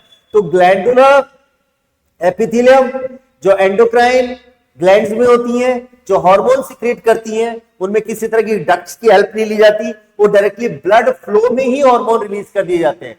जबकि एक्सोक्राइन ग्लैंड्स डक्ट की हेल्प से किसी टारगेट जगह पर, किसी ब्लड में नहीं, किसी टारगेट जगह पर जहां पर उस सिक्रेशन का, मिल्क का, ऑयल का, वैक्स का, सलाइवा, बाइल जूस और एंजाइम्स, इनका जहां पर यूटिलाइजेशन होगा वहां पर इसको सिक्रेट किया जाता। या हमने यहां एग्जाम्पल भी साथ के साथ ही देंगे बेटा। यह एग्जाम्पल है, लीवर में, लीवर बाइल जूस सिक्रेट करती है, लीवर बाइल जूस सिक्रेट करता है, सलाइवरी ग्लैंड सलाइवा सिक्रेट करती है, थायराइड ग्लैंड हार्मोन सिक्रेट करती है जिसका नाम है थायरोक्सिन हार्मोन। यह आपके बॉडी के सारे फंक्शंस को कंट्रोल करेगा। स्टोमक है वो डाइजेस्टिव एंजाइम जो स्टोमक के अंदर डाइजेशन करने का फंक्शन करेगा। उसी हिसाब से देखा जाए तो एक इसको निकाल दें तो ये हो गई एंडोक्राइन ग्लैंड जो हार्मोन सिक्रेट कर रही है। इसके अलावा जो ये लीवर है, सलाइवरी ग्लैंड है और स्टोमक है, ये एक्सोक्राइन ग्लैंड्स है।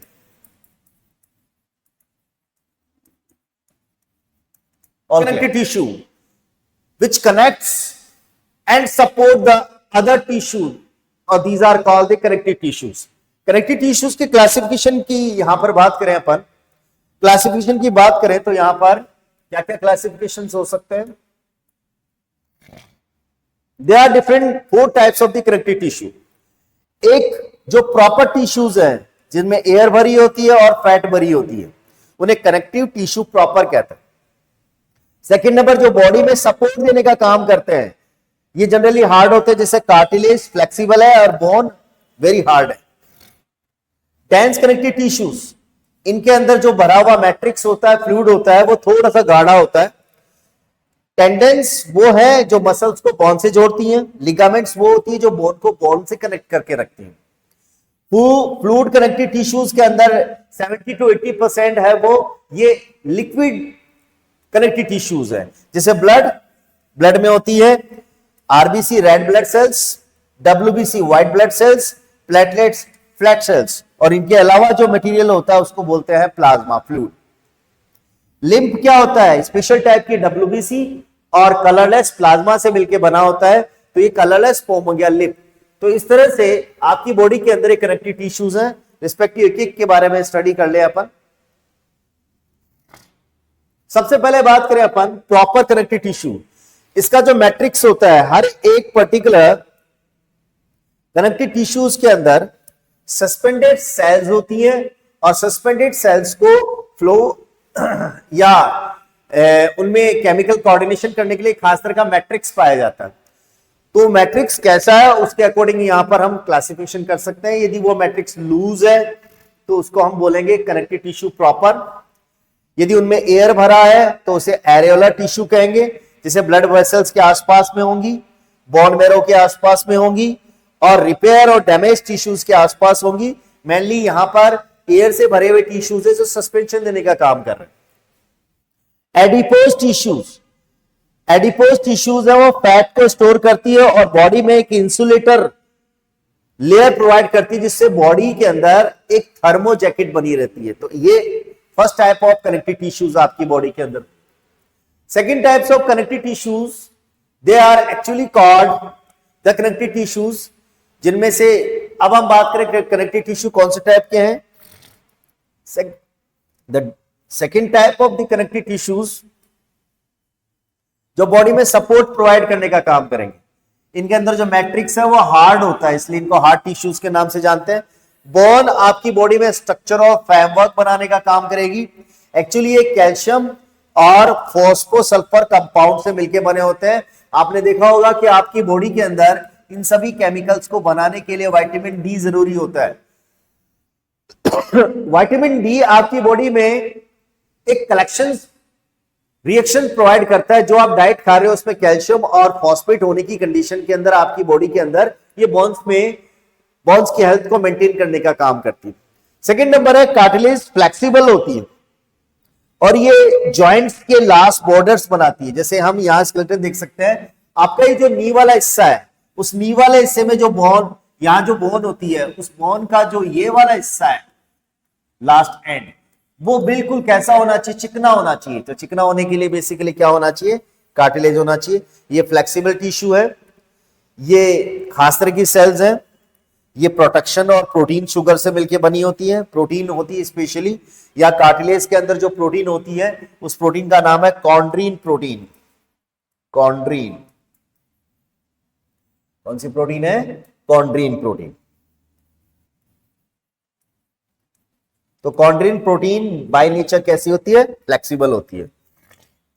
सपोर्टिंग बोन वाले टिश्यूज पोर्शन के अंदर जो स्पेशल टाइप की एक केमिकल होता है उसे ओसिन कहते हैं। ये ओसिन से मिलके बना होता है, ठीक है। तो दोनों के दोनों आपकी बॉडी में सपोर्ट देने का काम करेंगे। स्पेशली मूवमेंट ये किसकी हेल्प लेकर के करते हैं, मसल्स की हेल्प लेकर करते हैं। Next one, the connective tissue, the third type जो होता है उसमें डेंस कनेक्टिव टिश्यूज है। या डेंस कनेक्टिव टिश्यूज का सीधा सा मतलब है कि मैट्रिक्स बहुत ज्यादा गाढ़ा है, हार्ड नहीं है, गाढ़ा है। लिगामेंट्स वो कनेक्टिव टिश्यूज हैं जो बॉडी के अंदर है वो बोन से जोड़ने का काम करती है। टेंडेंस वो कनेक्टिव टिश्यूज हैं जो बॉडी के अंदर मसल्स को बोन से जोड़ने का काम करती है। तो जहां पे भी आप टेंडेंस देख रहे हो, वो टेंडेंस है वो मसल्स और बोन को कनेक्ट करने का काम कर रही है, connective tissues.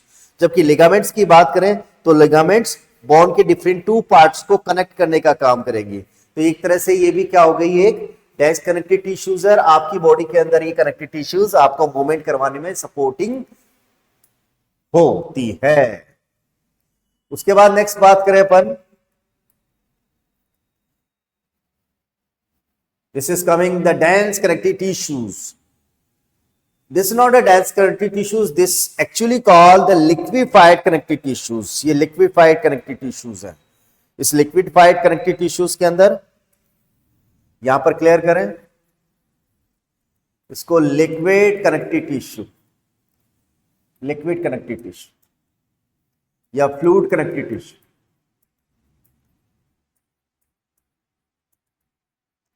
fluid connective tissue, इसके अंदर दो एग्जांपल्स ले सकते हैं अपन, ब्लड और लिम्फ। ब्लड का समझे बेटा, ब्लड आपकी बॉडी का ब्लड में दो हिस्से हैं। जो सॉलिड वाला हिस्से हैं उनको बोलते हैं ब्लड सेल्स, ये ब्लड सेल्स कौन कौन सी आ जाएंगी? RBC, WBC and platelets. RBC red blood cells, WBC white blood cells and platelets flat shape वाली सेल्स होती है। ये सारी सॉलिड मटेरियल है और ये आपके ब्लड का 45% पार्ट बनाती है। 55% पार्ट फ्लूइड वाला है जिसको हम बोलते हैं प्लाज्मा। इस प्लाज्मा के अंदर ऑर्गेनिक, इनऑर्गेनिक और different other kind of the substance होते हैं। स्पेशली 80-90% इसमें वाटर ही होता है, इसलिए हम ब्लड को फ्लूइड कनेक्टिव टिश्यू या लिक्विफाइड कनेक्टिव टिश्यूज के नाम से जानते हैं। तो ब्लड में क्या क्या हो गया, ये सारी चीज होंगी। या लिम्फ की रिस्पेक्ट के अंदर बात करें तो लिम्फ में क्या क्या होगा? ब्लड के सॉलिड पार्टिकल्स वाला पार्ट यानी ब्लड सेल्स निकाल दें, इसमें क्या क्या जोड़े? प्लाज्मा और some kind of the WBC. Some kind of WBC के अंदर आ जाता है बेटा जी लिम्फोसाइट। इस तरह का कलरलेस जो ब्लड होता है this is called lymph. Lymph मौजूद है प्लाज्मा के साथ। This part of the blood called lympho, this is the blood of part called the lymph. और जो लिम्फ जिन डक्ट्स में रन करता है उन्हें हम बोलते हैं lymphatic system. So blood, only fluid connective tissue, liquid matrix is called the plasma, which transport the gases or digestive food, hormones, waste. It contains the RBC, WBC, and platelets. Lymph. This is called colorless fluid found when the blood plasma and some white blood cells escape in the intercellular spaces. At the level of the tissue, blood का RBC, WBC और platelets वाला most of part पीछे रह जाता है। आगे उस tissue के आसपास का एरिया होता है जिसको हम बोलते हैं बेटा जी यहां पर इंटरसेलुलर स्पेस। जो इंटरसेलुलर स्पेस में ब्लड का जो पोर्शन जाता है उसको हम बोलेंगे इंटरसेलुलर फ्लूइड। और उस फ्लूइड में क्या क्या होगा? प्लाज्मा और डब्ल्यूबीसी, इसके अलावा और कुछ नहीं जा सकते। एक तरह से मान सकते हैं कि बाकी जो कंपोनेंट्स है ब्लड के उनकी साइज बहुत बड़ी है, इसलिए ऐसा ये चीज हम यहां पर देख सकते हैं। तो यहां पर ब्लड के क्या क्या काम हो सकते हैं? ब्लड आपकी बॉडी में ट्रांसपोर्टेशन कर रहा है, आपकी बॉडी में टेम्परेचर मेंटेन कर रहा है। जब किसी ऑक्सीजन और कार्बन डाइऑक्साइड को ट्रांसपोर्ट करना है तो उसके लिए भी रेस्पॉन्सिबल है। आरबीसी का कलर रेड है। Why this is having the colour red here? Because RBC में एक पिगमेंट होता है जिसका नाम है हीमोग्लोबिन। और ये हीमोग्लोबिन आपकी बॉडी के अंदर O2 और कार्बन डाइऑक्साइड को एक्सचेंज और ट्रांसफर करवाने के लिए रेस्पॉन्सिबल है। जैसे कि हम सिंपल सी डेफिनेशन की बात करके, रेस्पिरेशन क्या है? रेस्पिरेशन ऑक्सीजन लेना और कार्बन डाइऑक्साइड छोड़ना। इसका मतलब हर एक सेल, टिश्यू भी ऐसा कर रही है और दैट बिकॉज ऑफ ब्लड। और ब्लड क्या है? Liquid connective tissue. तो हम यहां पर ये सपोज कर सकते हैं चीज कि बेसिकली ये चीज यहां पर है कि ब्लड किन चीजों के लिए रेस्पॉन्सिबल है? ब्लड का आरबीसी वाला कंपोनेंट O2 और कार्बन डाइऑक्साइड के ट्रांसपोर्टेशन, एक्सचेंज के लिए रेस्पॉन्सिबल है। That's why haemoglobin also called respiratory pigment. उसी तरह से जैसे ग्रीन प्लांट्स के अंदर क्लोरोफिल होता है और ग्रीन प्लांट्स में जो क्लोरोफिल होता है वो किसके लिए रेस्पॉन्सिबल है? वो रेस्पॉन्सिबल है फोटोसिंथेसिस के लिए, ट्रांसपोर्टेशन के लिए नहीं।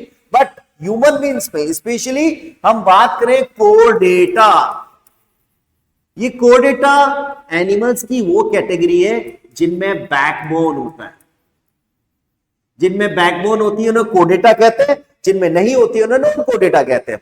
तो बैकबोन किन किन में होगी? फिशेस में होगी, फ्रॉग में होगी, क्रोकोडाइल में होगी, सारे बर्ड्स में होगी और सारे मैमल्स जैसे ह्यूमंस और कैटल्स, एलिफेंट और डॉग, इन सब के अंदर होगी। तो बेसिकली जो कोडेटा एनिमल्स है उनमें ब्लड होता है। ब्लड में आरबीसी होती है, आरबीसी में हीमोग्लोबिन होता है, हीमोग्लोबिन O2 और CO2 को ट्रांसपोर्टेशन करवाता है, इसलिए इसको हम रेस्पिरेटरी पिगमेंट के नाम से जानते हैं। Muscles tissue responsible for the contraction and relaxation. ये कॉन्ट्रैक्शन और रिलैक्सेशन के लिए रेस्पॉन्सिबल है। ये कॉन्ट्रैक्शन और रिलैक्सेशन किस रिस्पेक्ट के अंदर है? बॉडी की शेप, साइज मेंटेन करने के लिए, मोशन करने के लिए, मूवमेंट करने के लिए, हार्ट बीट प्रमोट करने के लिए, डिफरेंट इनवॉलेंटरी फंक्शंस कंडक्ट करने के लिए। तो ऐसे टिश्यू जो मसल्स फाइबर से मिलकर बने होते हैं, जो कॉन्ट्रैक्शन कर सकते हैं, जो रिलैक्सेशन कर सकते हैं, these are called muscles tissue. Muscles tissue यदि बॉन्ड को सपोर्ट देने वाली है तो उसे स्केलेटल मसल्स कहेंगे। यदि वो इनवॉल्यूंटरी ऑर्गन्स में मौजूद है तो उसको स्मूथ मसल्स कहेंगे। यदि वो हार्ट में ही है एक्सक्लूसिवली तो उन्हें कार्डिक मसल्स कहेंगे। ठीक है, या स्केलेटल मसल्स में देखिए बेटा, स्केलेटल मसल्स की जो शेप और साइज होती है वो स्पिंडल शेप है, सॉरी सिलेंड्रिकल शेप है, ये सिलेंड्रिकल शेप है। इस सिलेंड्रिकल शेप सेल के अंदर बहुत सारे न्यूक्लियस हो सकते हैं। तो पहली शेप इसकी सिलेंड्रिकल है, दूसरा इसमें लाइट और डार्क बैंड्स देख सकते हैं, ये मल्टी न्यूक्लिएटेड है। ये स्केलेटल मसल्स है, आपके हाथ पैरों के आसपास में फोर लिम्स और हाइंड लिम्स के आसपास जो supporting longest types of muscles होती है, बोन को सपोर्ट करती है, उन्हें स्केलेटल मसल्स कहेंगे। और ये मसल्स आपकी वॉलंटरी फंक्शन पे फंक्शन करती है। तो ये स्केलेटन के साथ अटैच होने के लिए स्केलेटल मसल्स के नाम से जानी जाती है। ये मूवमेंट करवाने के लिए रेस्पॉन्सिबल है। इनकी सेल्स लंबी होती है, सिलेंड्रिकल शेप होती है, अनब्रांच्ड होती है, मल्टी सेल होती है। इसके ऊपर लाइट और डार्क बैंड्स होते हैं। इस हिसाब से इनके अलग अलग नाम हो। वॉलंटरी मसल्स क्यों बोलेंगे इसको? वॉलंटरी मसल्स इसलिए बोलेंगे कि वो बोन को सपोर्ट करती है।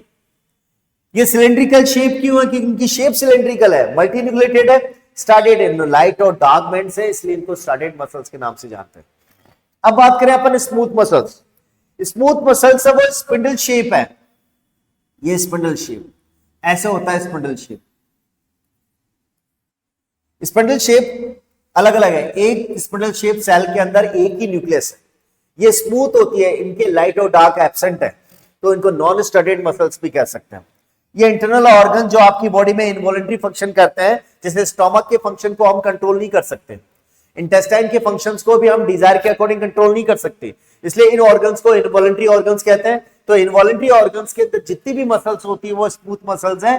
क्यों बोलेंगे स्मूथ मसल्स? क्योंकि उनमें लाइट और डार्क बैंड नहीं होते। लाइट और डार्क बैंड नहीं होने की वजह से उन्हें नॉन स्टैटिक मसल्स भी कहते हैं। इनकी शेप कैसी है? स्पिंडल शेप है, इसलिए इनको स्पिंडल मसल्स के नाम से भी जानते हैं। ये इनवॉलंटरी ऑर्गन्स या अनवॉलंटरी फंक्शंस करवाती है, जैसे डाइजेशन हो गया, फूड मूवमेंट हो गया। ये स्पिंडल शेप है, इसलिए स्पिंडल मसल्स भी होगी। ये अनब्रांच्ड है, इनमें सिंगल न्यूक्लियस होता है। ये नॉन स्ट्राटेड मसल्स हैं और ये स्लो और कंटिन्यूअस मूवमेंट आपकी बॉडी में करती है। जैसे आपका स्टोमक फंक्शन कर रहा है, आपका यूरिनरी ब्लैडर फंक्शन कर रहा है, यूटेरस फंक्शन कर रहा है, आई की मसल्स फंक्शन कर रही है। So their functions can not be controlled according to our desires. These are called smooth muscles or involuntary muscles. Last and important types of the muscles, this is called the cardiac muscles. Why called cardiac muscles? Because only are exclusively present in the heart for the responsible. What for they are responsible? They are responsible of the contraction and relaxation of the heart to make the heart beat. ठीक है, अब यहां पर ये थोड़ा सा अपनी चीज को अच्छे से क्लियर करें कि कार्डियक मसल्स एक तरह से इन दोनों मसल्स का, स्केलेटल मसल्स और स्मूथ मसल्स का कॉम्बो है, ऐसे मान के चले, दोनों का मिला जुला फॉर्म है। जैसे मैं बात करूं या स्केलेटल मसल्स ऐसे स्पिंडल शेप है, ठीक है। इन स्पिंडल मसल्स को मैं यहां पर कनेक्ट कर दूं तो ये होगी ब्रांच स्पिंडल मसल्स, जबकि स्केलेटल मसल्स या जो स्टार्टेड मसल्स हैं उनके अंदर ब्रांच नहीं होती। तो पहला करेक्टर हो गया, इनमें लाइट और डार्क बैंड्स होंगे बट ये ब्रांच्ड है। तो branch cylindrical muscles, started muscles, इनमें न्यूक्लियस एक ही मौजूद है, सिंगल न्यूक्लियस मौजूद है इसमें ओनली, क्योंकि पार्टीशंस हो गए ना इनमें, ये पार्टीशंस हो गए, ठीक है। तो इस तरह से ये मसल्स कैसी होगी? फंक्शन वाइज ये इनवॉलंटरी मसल्स है, फंक्शन वाइज ये इनवॉलंटरी मसल्स है। देखने के हिसाब से ये मसल्स कैसी हैं? ये मसल्स है स्टार्टेड मसल्स।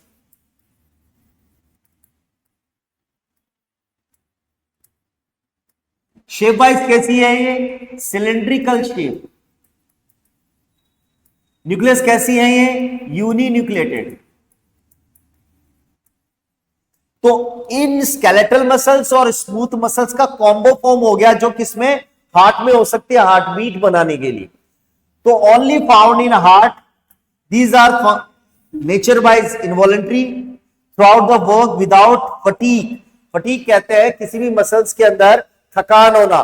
किसी मसल में थकान होने का मतलब क्या हुआ, ऑक्सीजन की लेस सप्लाई की वजह से उसमें लैक्टिक एसिड अक्यूमुलेट होने लग जाता है। जब किसी मसल्स में लैक्टिक एसिड अक्यूमुलेट हो जाए, इकट्ठा हो जाए, तो वो मसल्स अब रेस्ट करना चाह रही है। उस कंडीशन में जो उसकी अनएक्टिव स्टेट होती है उसको फटीग कहते हैं, क्रैम्प आना कहते हैं। ये सिलेंड्रिकल शेप है बट ब्रांच्ड है, सिंगल न्यूक्लियस इसमें मौजूद है। ये स्ट्राइडेड मसल्स है और ये कॉन्ट्रैक्शन रिदमिक के आपकी बॉडी के हार्ट में हार्ट बीट प्रमोट करने का काम करती है। नर्वस टिश्यूज, नर्वस टिश्यूज बने होते हैं न्यूरॉन से। न्यूरॉन का मतलब नर्व सेल्स,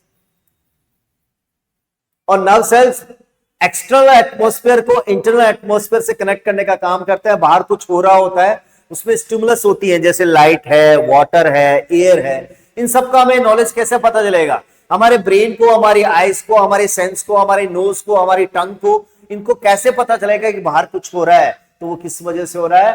नर्व सेल्स की वजह से। और नर्व सेल्स का जो ग्रुप होता है उसको बोलते हैं nerve tissues. Cells of the nerve tissues are called neurons, forms the body's control or coordination network in the body. They are specialized to receive, process or transmission of the messages in body, one part to another body part. Structural unit हुई nervous tissues की, functional unit हुई neuron. Neuron के अंदर different part है। Cell body वाला हिस्सा जो होता है वो बॉडी का वो हिस्सा है जहां पर डिफरेंट सेल ऑर्गेनल्स होते हैं, जैसे न्यूक्लियस है, माइटोकॉन्ड्रिया है, गोल्गी बॉडी, एपेटाइसिस, ये हैं। इनमें कुछ खास तरह की ब्रांचेस निकली होती है, अनकवर्ड ब्रांचेस, जो सिग्नल कलेक्ट करने का काम करेंगी दूसरी न्यूरॉन से, बॉडी के बाहर से। उन्हें डेंड्राइट्स कहते हैं। एक लॉन्ग अनब्रांच्ड हिस्सा होता है जो कैच किए गए मैसेज को एक न्यूरॉन से दूसरे न्यूरॉन में भेजने के लिए यहां पर सस्पेंडेड करता है। उस लॉन्ग अनब्रांच्ड हिस्से को बोलते हैं एक्सॉन। एक्सॉन का जो लास्ट एंड होता है उसे एक्सॉन टर्मिनल कहते हैं। एक न्यूरॉन दूसरे न्यूरॉन के साथ में जो जुड़ती है वो एक्सॉन टर्मिनल के थ्रू ही जुड़ती है। एक न्यूरॉन जब दूसरे न्यूरॉन के साथ जुड़ेगी तो एक्सॉन टर्मिनल वाली जगह पर एक जॉइंट बनाएगी। उस जॉइंट को बोलते हैं सिनैप्स। क्या बोलेंगे? सिनैप्स। तो सिनैप्स एक तरह का गैप है, एक तरह का फंक्शनल जॉइंट है इन बिटवीन द टू न्यूरॉन्स। तो इस तरह से ये डिफरेंट पार्ट्स हो गए इनके। तो सेल बॉडी जिसमें न्यूक्लियस और डिफरेंट सेल ऑर्गेनल्स रहते हैं, डेंड्राइट्स, ये सिग्नल्स को रिसीव करने का काम करता है, न्यूरॉन का पार्ट है। एक्सॉन लॉन्ग फाइबर जैसा हिस्सा है जो मैसेज को एक्सपेंड करता है सेल बॉडी से दूर की तरफ। और एक्सोनल टर्मिनल ये एक्सॉन का लास्ट हिस्सा है जो ट्रांसमिट करता है मैसेज को एक न्यूरॉन से दूसरी न्यूरॉन सेल्स में। इनका फ्लो बनेगा कैसे? एक्सटर्नल एटमॉस्फेयर या अदर न्यूरॉन्स के कौन से हिस्से से? लास्ट वाले हिस्से से कैच किया जाएगा डेंड्राइट्स के थ्रू। डेंड्राइट से आएगा सेल बॉडी में, सेल बॉडी से कहां आएगा? एक्सॉन में। एक्सॉन से कहां आएगा? एक्सोनल टर्मिनल्स में। एक्सोनल टर्मिनल से कहां जाएगा? नेक्स्ट न्यूरॉन में।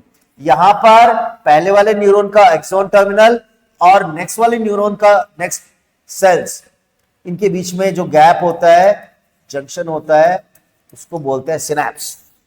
मसल्स और स्केलेटन दोनों मिलकर के आपकी बॉडी में सपोर्ट और मूवमेंट करवाने के लिए रेस्पॉन्सिबल है। इस हिसाब से देखा जाए तो आपकी बॉडी के अंदर मूवमेंट और सपोर्ट बिना मसल्स और बिना आपकी बॉडी के इस सिस्टम के पॉसिबल ही नहीं है। इस तरह के सिस्टम को हम बोलेंगे यहां पर मस्कुलो स्केलेटल सिस्टम। यहां पर जो स्केलेटल सिस्टम है वो बोन से मिलकर बना हुआ होता है। मसल्स है वो different kind of the muscles हो गई। इसको सपोर्ट देने के लिए कार्टिलेजेस हैं, टेंडन्स हैं, लिगामेंट्स हैं, ये सब कुछ सब साथ मिलके काम करते हैं ना, तब आपकी बॉडी के अंदर आपका बॉडी स्ट्रेटली स्टैंड अप करता है, मूवमेंट करता है। आपकी बॉडी का एक पोस्चर होता है और डिफरेंट बॉडी पार्ट्स के जो सॉफ्ट और जेंटल ऑर्गन्स होते हैं उनको प्रोटेक्शन प्रोवाइड भी करने का काम करते हैं। आपकी बॉडी में मूवमेंट कैसा होगा? इन दोनों के कोऑर्डिनेशन की वजह से होगा। जब मसल्स कॉन्ट्रैक्शन क्रिएट करती है और टेंडन ट्रांसमिट करता है सिग्नल्स, तो बोन मूव करती है जॉइंट्स के वाले हिस्से में। मसल्स बोन के साथ मसल्स है, वो बोन के साथ जुड़ी होती है मसल्स के साथ, यानी बोन प्लस मसल्स। अभी हमने बात करी थी दोनों जुड़े होते हैं टेंडन्स के साथ, ठीक है। जॉइंट्स क्या है? दो बोन्स के बीच में जो कनेक्शन होता है उसे जॉइंट कहते हैं। जॉइंट मूव करेगा मसल्स के कंट्रीब्यूशन की वजह से। तो इस तरह से आपकी बॉडी में मस्कुलर और स्केलेटल सिस्टम आपको सपोर्ट देने का काम कर रही है, मोमेंट देने का काम कर रही है, पोस्चर बनाने के लिए रिस्पॉन्सिबल है, और आपके डिफरेंट ऑर्गन्स को सपोर्ट देने के लिए रिस्पॉन्सिबल है। पूरा बॉडी कंपोजिशन की बात करें, आपकी बॉडी के अंदर क्या क्या कंट्रीब्यूशन, कितना परसेंट किसका क्या है, तो आपकी बॉडी में जो बोन्स होती हैं वो 12 से 15% है एडल्ट के अंदर। मसल्स वाला हिस्सा है वो लमसम 50% है, और मसल्स फीमेल के अंदर होती है वो 40% के आसपास है। और junction between 2 and more bones, ये दो बोन्स के बीच में जो जॉइंट और जंक्शन होता है वो किस रिस्पेक्ट हो सकता है? वो शेप, साइज, मोमेंट और प्रोटेक्शन, इन सभी चीजों के लिए होता है। तो यहां पर आप देख सकते हैं डायग्राम है एक, उस डायग्राम में देखें आपका स्कल, उसमें भी बहुत सारी हड्डियां जुड़ी हुई हैं बट वो मूव नहीं करती। आपका पिवोट जॉइंट के अंदर क्या है? हेड वाला हिस्सा, स्कल वाला हिस्सा आपकी बैकबोन के साथ जुड़ा हुआ है, तो ये आप मूवमेंट कर पा रहे हैं। उसी तरह से हिंज जॉइंट्स, ये और ये बोन, इसको बोलते हैं ह्यूमरस बोन और इसको बोलते हैं रेडियस अल्ना, यानी कि 4 लिम्स और हैंड बोन्स। ये हैंड बोन्स में ये वाली जो जॉइंट है ये ब्लॉक हो गया। जिस तरह से दरवाजा एक साइड में ही खुलता है, बाहर की साइड में नहीं खुलता, जैसे हमारे रूम का डोर है वो एक पॉइंट पे आकर के बिल्कुल जुड़ जाता है, इस तरह से आगे बाहर की साइड नहीं जाता। तो इस वाले जॉइंट को मोमेंट एक फिक्स जॉइंट है। उसी तरह से जो आपका नी कैप होता है, नी कैप में जो जॉइंट है वो भी इसी तरह का जॉइंट है। उसी तरह से शोल्डर जॉइंट, ये वाला जॉइंट, यहाँ पे ये वाली हड्डी यहाँ पे जुड़ी हुई है, जॉइंट बन रहा है, वो भी एक जॉइंट हो गया। इसी तरह से आपका जो हिप में जो जॉइंट है वो जॉइंट हो गए। तो इस तरह से 4 different kind of the joints are present here. उन्हीं के बारे में बात करें अपन। Ball and socket joint, ball से सीधा मतलब यह है कि ये एक बोन है, इस बोन का लास्ट एंड एक बॉल की तरह है और वो एक सॉकेट में फिट होता है दूसरी बोन के। तो ये हो गया बॉल और ये हो गया सॉकेट। इस तरह से बॉल और सॉकेट यहां पर जॉइंट बनता है। जैसे अपर आर्म, हाथ की हड्डी फिट करती है आपके एक शोल्डर बोन में, तो हाथ की हड्डी आपके शोल्डर के अंदर जहां जॉइंट करती है वो हो गया बॉल एंड सॉकेट जॉइंट। उसी तरह से आपका जो फीमर है वो आपके हिप बोन में जहां जॉइंट करता है वो भी बॉल एंड सॉकेट जॉइंट है। यहां पर फॉरवर्ड मूवमेंट हो सकता है, जैसे फॉरवर्ड मूवमेंट हुआ, बैकवर्ड मूवमेंट हो सकता है, इस तरह का backward movement, forward movement, backward movement. उसी तरह से साइड बाय मूवमेंट, ये साइड बाय मूवमेंट हो गया, सर्कुलर मूवमेंट, ये सर्कुलर मूवमेंट हो गया। तो सबसे ज्यादा मूवमेंट इसी के अंदर होगा। तो शोल्डर के अंदर जो बोन्स जॉइंट होती हैं और हिप के अंदर जो जॉइंट होता है the ball and socket joint. Hinge joint ये लिमिटेड मूवमेंट करवाएगा, लाइक अ डोर हिंज, जैसे हमारा डोर जिस जॉइंट पे जुड़ता है उसे डोर हिंज कहते हैं, वैसा मूवमेंट वन डायरेक्शनल मूवमेंट होता है, ठीक है। जैसे one direction movement, only one direction, only one direction, यहां पे आके लॉक हो गया। उसी तरह से आपका जो नी वाला हिस्सा है वो भी इस तरह से जॉइंट कर रहा है, तो ये भी वन डायरेक्शन मूवमेंट हो गया। तो नी के अंदर जो जॉइंट है उसी तरह से आपके नी कैप उसको प्रोटेक्ट करता है और लास्ट में जाके के उस जॉइंट को वन डायरेक्शन में ही फिट करता है। एल्बो ये वाला जॉइंट और नी आपके पैरों वाला जॉइंट, नी कैप वाला जॉइंट, ये हिंज जॉइंट हो गए दोनों में। उसका नाम है पिवट जॉइंट। पिवट जॉइंट, ये पिवट जॉइंट यहां पर ये वाला जॉइंट है, आपकी गर्दन वाला जॉइंट, ये side to side rotation provide करता है। साइड टू साइड रोटेशन का मतलब ये वाला साइड टू साइड, या तो लेफ्ट राइट या अप और फॉरवर्ड और बैकवर्ड, इस तरह। आपका स्कल कनेक्ट करता है बैकबोन के साथ में, दिस जॉइंट। ये वर्क लाइक अ जॉनॉब और churning it's a socket. Example neck का जो जॉइंट करता है, तो ये नेक का जॉइंट यहां पर पाइवट जॉइंट हो गया, पिवट जॉइंट। फिक्स जॉइंट के अंदर आता है कि ये मोमेंट नहीं प्ले करेगी। आपकी स्किल के अंदर जितनी भी जॉइंट्स हैं they generally do not move. आपकी स्किल के अंदर है वो तकरीबन ये वाला जो ऊपर वाला हिस्सा है स्किल वाला है, उस पे 8 बोन्स हैं, वो 8 हैंड्स बिल्कुल नेग्लिजिबल मूवमेंट पे करती है, यानी कि मूवमेंट किसी तरह का नहीं करती, जो फिक्स रहती है जॉइंट टुगेदर। तो ब्रेन के अंदर आपकी आईज के आसपास के हिस्से के अंदर, ईयर्स के अंदर या फिक्स जॉइंट है, वो जॉइंट कभी भी मूवमेंट नहीं करते। तो स्किल का अंदर बेस्ट एग्जांपल है फिक्स जॉइंट का।